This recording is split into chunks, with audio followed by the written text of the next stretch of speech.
That time I got reincarnated as a true dragon by NautyManu. Chapter 82. The Consequences of Using Soul Arts. After she was done with soldiers, Rimuru used her universal sense to find out where the last guy teleported. And in less than a second she saw him running in the woods. Earlier when she was massacring those soldiers, she took a peek at some of their memories to find out the ins and outs of this situation. And that's when she found out that that guy who ran away was the person who harmed Veldanaba and Lucia the most. Her aura almost went berserk when she saw him holding a dagger at Milam's neck. So she decided to take special care of him, and from what she found out, that guy seemed a bit like Clayman. That is why when she sensed him using a teleportation artifact, she didn't stop him. She wanted to make him suffer. So what good way is there other than terrifying him every second, and just when he was about to get to safety she would crush him, making him on the brink of despair. Thinking so, Rimuru walked towards where Raven was. While walking she thought of trying something new. She readied her weapon and swung it in an arc. And a flying sword slash was launched towards the location Raven was. After that she continues to launch sword slashes every 5 minutes. While attacking, Rimuru made sure to avoid injuring Raven. She wanted him to have a false hope of surviving this. On Raven's side was a complete mess. Although he knew that escaping from that nightmare wasn't easy, but he never thought that he would have to dodge flying sword attacks every 5 minutes. These attacks come at random directions that it is impossible to predict them previously. And so Raven tried his best to evade them. Thankfully he was able to barely avoid all of them despite gaining some injuries. But unfortunately his whole body was covered in numerous sword wounds. His armor was long destroyed and his clothes were shredded to pieces in several places. Had it not been the blood that is covering his whole body, he would be considered a beggar had he entered the capital looking like that. Just as he was about to sigh in relief for survival, he began to hear footsteps. They were not very loud, but due to the ominously calm woods Raven could hear them clearly. Turning around he saw the nightmare he wished so much to evade walking towards his direction. On her hand was the familiar sword that is still dripping blood from its earlier victims. Raven felt his strength leave his legs as he fell down on his butt. His eyes filled with terror as he desperately tried to crawl away from the abominations. "Stop, stop, please, I beg of you. Please spare my life, O mighty storm dragon," Raven said with desperation. Hearing his words, Rimuru paused for a moment. She was puzzled as to why this guy confused her with Veldora. Normally she would find out the reason, but now she didn't care too much. She just wanted to get this over with. So she just raised her sword and said indifferently, "I am not the Storm Dragon. My title is the Void Empress. And now get ready to pay for your crimes, O the greatest talent in the Empire."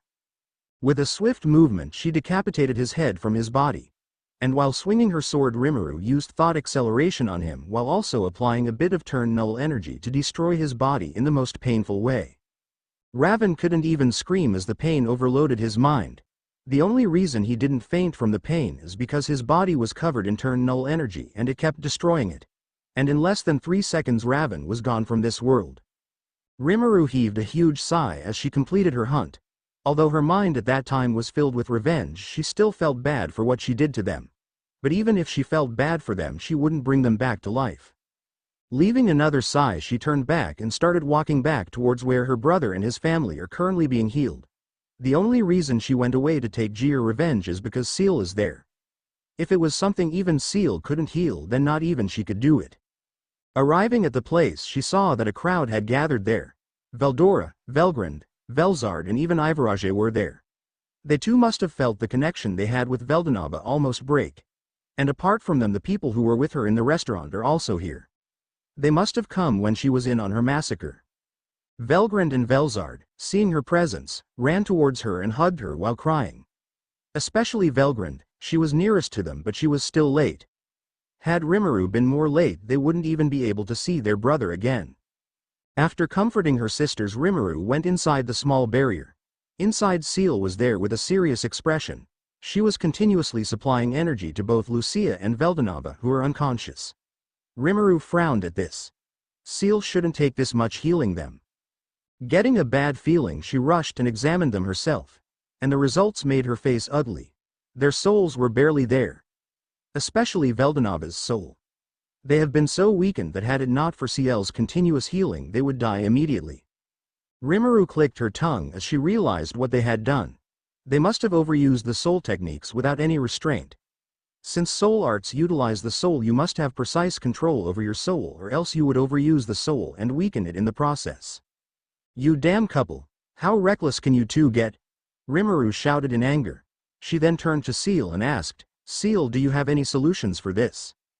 Seal looked at her master and hesitantly said, Master, the wisest option would be to let them recover their soul energy by sacrificing souls. But due to both of them being higher life forms, the number of souls needed to restore them is over 100 billion, which is 90% total population. Rimuru shook her head hearing that. That wouldn't work. Even if I hardened my heart to do it, Big Brother would stop me. He would never let his creations be destroyed because of him. Seal, can't I replace the necessary energy needed with my magicules? I'm sure my turn null energy capacity is enough.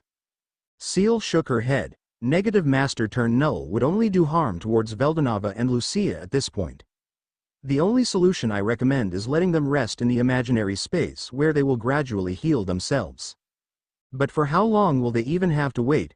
Soul recovery would take hundreds if not thousands of years. Isn't this the same as going into a coma?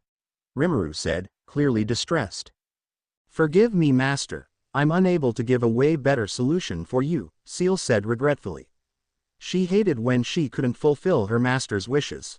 Rimuru, seeing Seal like this, had to forcibly calm down her mind. Heaving a sigh, she said to Seal, Don't worry, Seal, I don't blame you for this. You are clearly trying your best.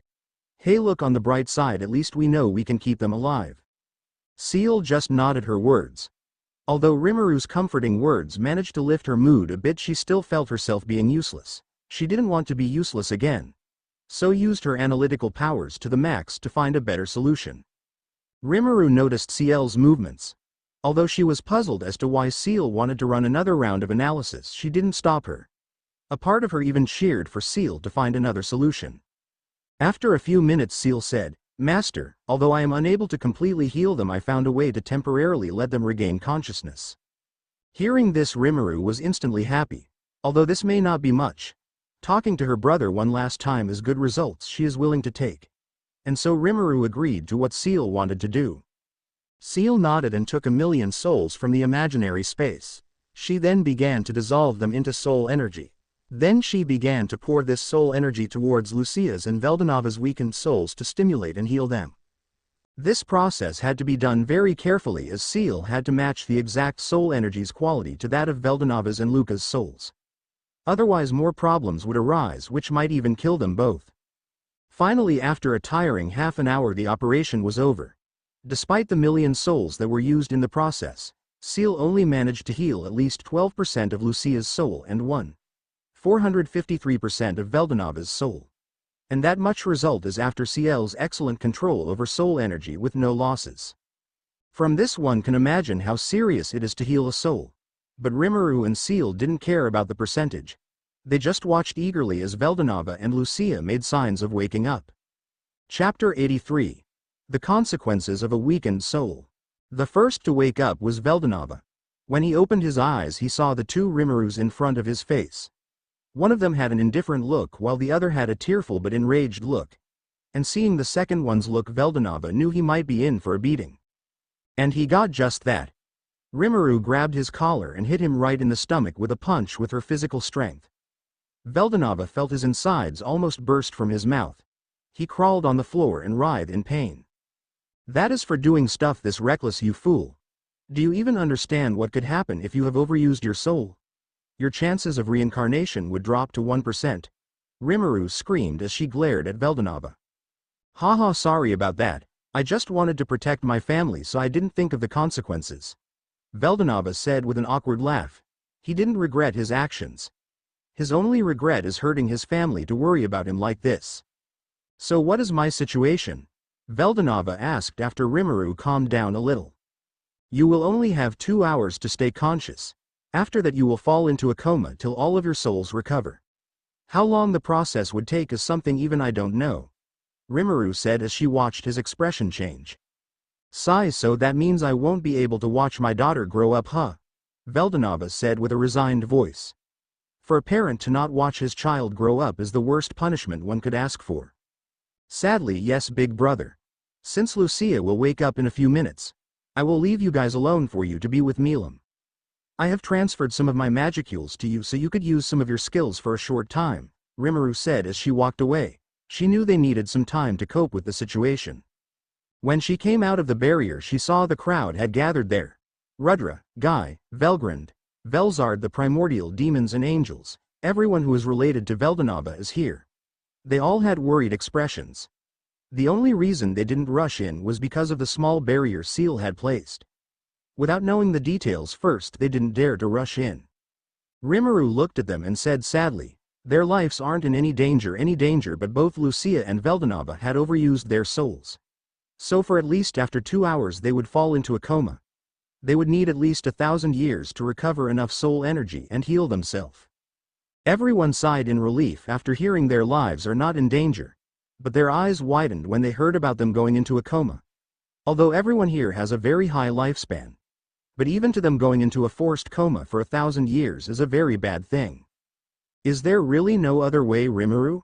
Rudra asked heartbroken. Rimuru shook her head and said sadly, no, trust me, if there is I would have already done that. Rudra looked down as he clenched his fists. Damn those traitors, as soon as I go back I'm going to finish them myself. He cursed as vengeance burned in his eyes. Rudra calmed down, you can deal with those guys later, for now just spend some time with your sister. She needs her family now. Guy said as grabbed Rudra's shoulder.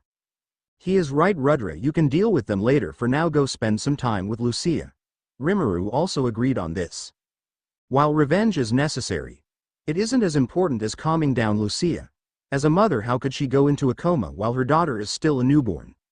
Someone needs to reassure her of her daughter's safety. Rudra nodded as he walked towards the barrier. His steps were very slow as tears still ran down his face. Unlike the rest, he is still a human who didn't even live a century yet. You two go too, Rimuru said as she looked at Velgrund and Velzard. Like Rudra, they are also crying. While they lived long enough to be considered immortal, but even then they couldn't watch their brother going into a coma. After they left, Rimuru made a silencing barrier that covered everyone. She then looked at them and said, Hey Guy, did you remember when I became the ruler of the underworld I made a promise to you all? Guy nodded and answered, yes, you promised us that you would let us be of use to you. Well, it seems I have to cash in that promise. When I was dealing with those pests I found some interesting information, Rimuru said as her eyes narrowed. They had 2 goals. One is to capture Lucia to threaten Rudra, and lastly to sell Milam to their sponsor. The one who supplied them with tools necessary to cast a barrier that targets Lucia's magic. Her tone was laced with unimaginable anger as she muttered those words. From what Rimuru found out, this operation was too planned. The barrier they used was specially made to counter Lucia. And the Eastern Empire isn't that advanced in technology and didn't have such methods yet. So you all use every resource you want and find out who is the one pulling the strings.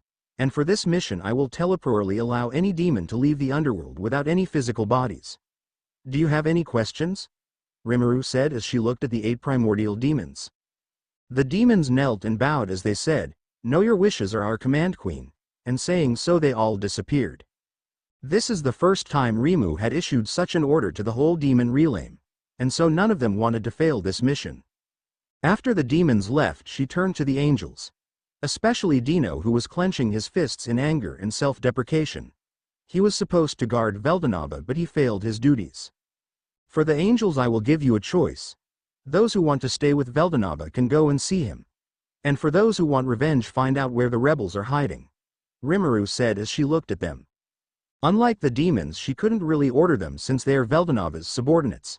So she can only offer choices to them. The 7 of them looked at each other and discussed it. And finally it was decided that Dino, Pico and Gracia would join the investigation. Good, you 3 come with me after Veldanaba is forced into a coma, Rimuru said as she walked towards Veldanaba again. As for the others, they didn't say anything as they knew what their roles were. Since most of them are either progenitors of their own races, they had the duty of finding out if any of their kin is responsible for this. If they are accomplices, they need to hand them over. Or else they would face the wrath of the true dragons and face annihilation.